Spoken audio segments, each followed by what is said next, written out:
रूप से मिलनी चाहिए। क्योंकि एक बार को आप सोचिए, आखिर उस बच्चे की गलती क्या होती है जो एक गरीब घर में पैदा होता है और उसको बेहतर शिक्षा से वंचित होना पड़ता है। शिक्षा के सामने एक पैसे की दीवार खड़ी है, जो जितनी ऊंची दीवार लांघ सकता है, जो जितना अधिक पैसा शिक्षा पे खर्च कर सकता है, वो उतनी बेहतर शिक्षा पा सकता है। लेकिन अगर एक देश एक है, लोकतांत्रिक देश है, तो शिक्षा भी सबको एक समान रूप से तो मिलनी ही चाहिए।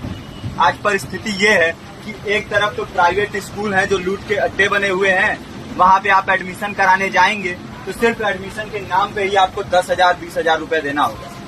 और कमीशन खोरी का ऐसा धंधा है कि कॉपी, किताब, टाई, बेल्ट, ड्रेस, जूता कहाँ से खरीदना है ये आप नहीं तय करेंगे वो प्राइवेट स्कूल वाले। यानी आम लोगों की मेहनत की आखिरी कौड़ी उनके जेब से वसूल लेना चाहते हैं। और दूसरी तरफ सरकारी स्कूलों में न तो पर्याप्त टीचर है, न पर्याप्त बिल्डिंगे हैं। 2019 का ही ये पुराना आंकड़ा है कि हर 100 में से 52 स्कूलों में या तो एक टीचर है या 2 टीचर हैं। और उन्हीं टीचरों के ऊपर जिम्मेदारी थोप दी जाती है कि जनगणना करो, मतगणना करो, पशु गणना करो, तमाम काम करवाए जाते हैं। और 19 के बाद से तब से कितने टीचर रिटायर हुए होंगे और 18 के बाद से कोई टीचर की वैकेंसी भी नहीं है। आप खुद भी सोच सकते हैं ये परिस्थिति और कितनी बिगड़ी हो। इसीलिए हम लोग ये मांग उठा रहे हैं, चाहे कोई राष्ट्रपति का बच्चा हो या किसी मजदूर का, सबको शिक्षा एक समान मिलनी चाहिए और निःशुल्क रूप से मिलनी चाहिए। प्रेमचंद ने अपने दौर में भी कहा था कि एक सभ्य समाज में ऊंची से ऊंची तालीम मुफ्त होनी चाहिए और इसका पूरा खर्च गवर्नमेंट को उठाना चाहिए, क्योंकि हमारे देश को फौज से ज्यादा आवश्यकता तालीम की। और शिक्षा से जुड़ता हुआ ही दूसरा मुद्दा हम लोग उठा रहे हैं। दूसरा मुद्दा है रोजगार का। रोजगार की परिस्थिति ये है कि आज सरकारी सेक्टर हो या प्राइवेट, सब कुछ ठेका संविदा के हवाले किया जा रहा है। परमानेंट नौकरियां लगातार घटाई जा रही है। इसी रेलवे में 1995 के आसपास लगभग 18.5 लाख कर्मचारी काम करते थे, लेकिन आज उनकी संख्या 12 लाख थी। आप खुद भी सोच सकते हैं कितने बड़े पैमाने पे परमानेंट पदों को घटाया जा रहा है। और आज आलम ये है, एक तरफ लाखों पद खाली पड़े हैं, फिर भी कोई वैकेंसी नहीं निकलती। जो वैकेंसियां निकलती हैं उनमें भ्रष्टाचार होता है, पेपर लीक हो जाते हैं।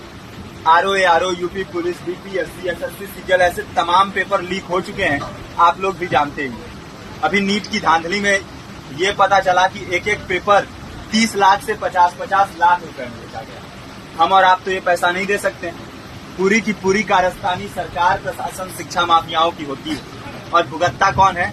आम घरों के लोग, जो लोग सालों साल तैयारी करते हैं, दिन भर में 10-10 घंटे, 12-12 घंटे पढ़ते हैं। और इतनी कड़ी मेहनत के बाद, सालों साल की मेहनत के बाद उनके हाथ लगती है तो सिर्फ हताशा, निराशा, अवसाद। बहुत से छात्र नौजवान जो इस बेबसी में, इस डिप्रेशन में नहीं जी पाते, आत्महत्या तक के कदम उठा लेते हैं। लेकिन ये देश की विडंबना है कि टीवी चैनल, अखबार, मीडिया, नेता, मंत्रियों के लिए कहीं ये कोई मुद्दा नहीं है। उनके लिए मुद्दे हैं तो जाति, धर्म, रंग, नस्ल, अगड़ा पिछड़ा।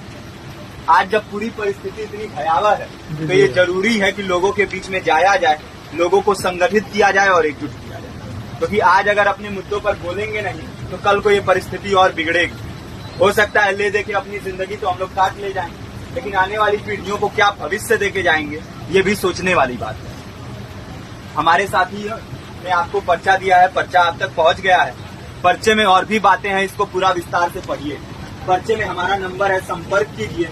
फेसबुक का, इंस्टाग्राम का लिंक है, आप वहां पे जाएंगे तो आपको पता भी चलते रहेगा कि लगातार किन किन माध्यमों से हम इस अभियान को चला रहे हैं। नुक्कड़ नाटक, संगीत, शिक्षा सहायता मंडल, लाइब्रेरी, तमाम माध्यमों से इस अभियान को चला रहे हैं और कोशिश कर रहे हैं कि बड़े से बड़े पैमाने पर हर जगह पे लोगों को संगठित किया जाए और एकजुट किया जाए।